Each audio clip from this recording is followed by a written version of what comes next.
Hey guys, so I wanted to do a very quick check-in. Don't mind the face. I've been extremely sick since Sunday, which was February 15th. I felt myself getting sick last week, but it was just like slowly creeping in. And I should have done something when I took my daughter to the beauty supply store. I got really, really hot, and then I just was like, it was still cold outside, so I took my coat off because I was just so hot, and I should have known. But I got really sick Sunday, and I also cut my finger on my right hand, my index finger on my right hand, cleaning a knife of all things. It's a very sharp knife. I just took my bandage off to let it breathe a little bit. I could have probably, looking at it now, maybe about 3 stitches, but I was so sick I didn't want to go. So updates. Yesterday was February 18th, and I had my follow-up with my gastro. Everything went well with the procedure. Everything was benign. Of course, the inflammation. He asked me about the medication I'm taking for my stomach, as well as like, does food get stuck? Does it? Sometimes it does. I know when my esophagus is really like inflamed, because it does sometimes get stuck. So to prevent that, I try to eat as slow as possible, wait, just kind of paying attention to everything that's going on. I don't think I updated you guys with my endocrinology appointment, which it went good. He did explain to me a lot of things that I need to be focused on. I need to get my flu shot, but I made a joke. I was like, I got the pneumonia vaccine a couple years ago, which was my 10-year follow-up, because when I got it the first time, my doctor told me I just need the pneumonia shot every 10 years. So I got the updated vaccine 2 years ago. Keep getting pneumonia. Haven't gotten the flu shot since before the pandemic. Haven't gotten the flu, but I've gotten pneumonia over and over again. So he didn't like that joke very much, but he laughed anyway. So I'm gonna get my flu shot. Gotta schedule my gynecology appointment, which I keep forgetting to do because my primary care physician is concerned about a few things, even though the last time the main thing we were looking at that maybe we thought was cancer would turn out to be okay. I didn't have anything biopsied, which my pulmonologist thought I should have, but I didn't. His main concern is my fibroids, because the one that sits, I think the one that sits on the back of my uterus, it did get a little bit larger. So we're just concerned about that. But like I said before, I was in the process of finding a new gynecologist. And if you're like me, it takes me time to think about who I want to pick. I want to be sure I'm picking the right person. I want to be sure that I feel comfortable with this person, especially with my lady parts. Like, those are really private, so I need to be able to be comfortable with the person. I need to be able to know that my concerns are going to be validated and not ignored. And at my age, I don't, in everything that I've had, I don't have time for, oh, let's just sit and watch it. Yeah, no, I'm not at this stage in my life anymore, so we're not doing that. But I do need to make that appointment. I need to make my yearly oncology appointment, and I need to make an appointment with a cardiologist. I'm going to use Greg's because he seems like a really good cardiologist out here. So I'm going to make an appointment with him, and I also need to make an appointment with my musculoskeletal doctor. All the other doctors that I see, I already have appointments on the books with them, so those are not issues. But for my 2026, that is the lineup. I'm still feeling kind of sick. As you can see, you can just like really see it in my face. I'm kind of pale but red at the same time. Like, I have red undertones. Oops, sorry about that.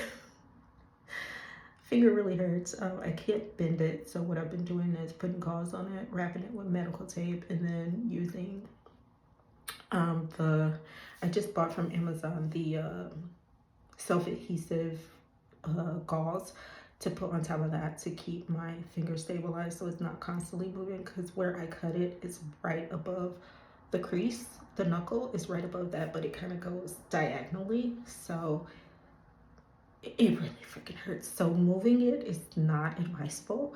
So when I cleaned it 2 days ago, I just left it alone yesterday. I didn't clean it. I've been wrapping it in plastic when I shower.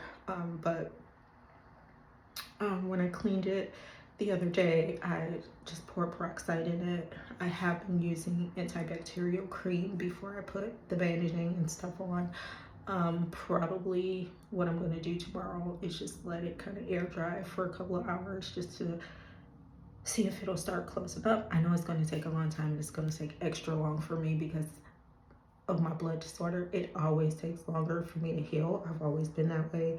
I didn't know I had my blood disorder when I was a child, but it explains why it takes me so long to heal. So like I said, I did this Sunday. Today is what, Thursday. So, and it's still pretty open, but yeah, I'm not going to show you guys because it looks super gross. And yeah, I just don't want to show it. But it hurts. It really does hurt. And I was telling my husband, after all the things that I've had done to me, this finger is the thing that's taken me down. So it's just like that constant pain that's just like throbbing all the time. Like the surgeries and stuff I had, I could deal with that because that's like pain, like dull pain. This is like throbbing constantly. And I hit it like twice before I went to bed last night. So that didn't make it any better. So I'm gonna try to be careful, which is gonna be a little bit crazy. Trying to do that because today is a busy day. So we'll see how it goes. But and it's bleeding right now. So I'm about to clean this out, but I wanted to give you guys an update. I know I've been kind of MIA for a couple weeks, but the sticker books that I purchased off of Amazon totally have been helping me just deal with my mental health, to have my quiet time, just something for me. I've been doing the, it's sticker by numbers, if you're curious. That's what I searched on Amazon, and I found some really nice ones.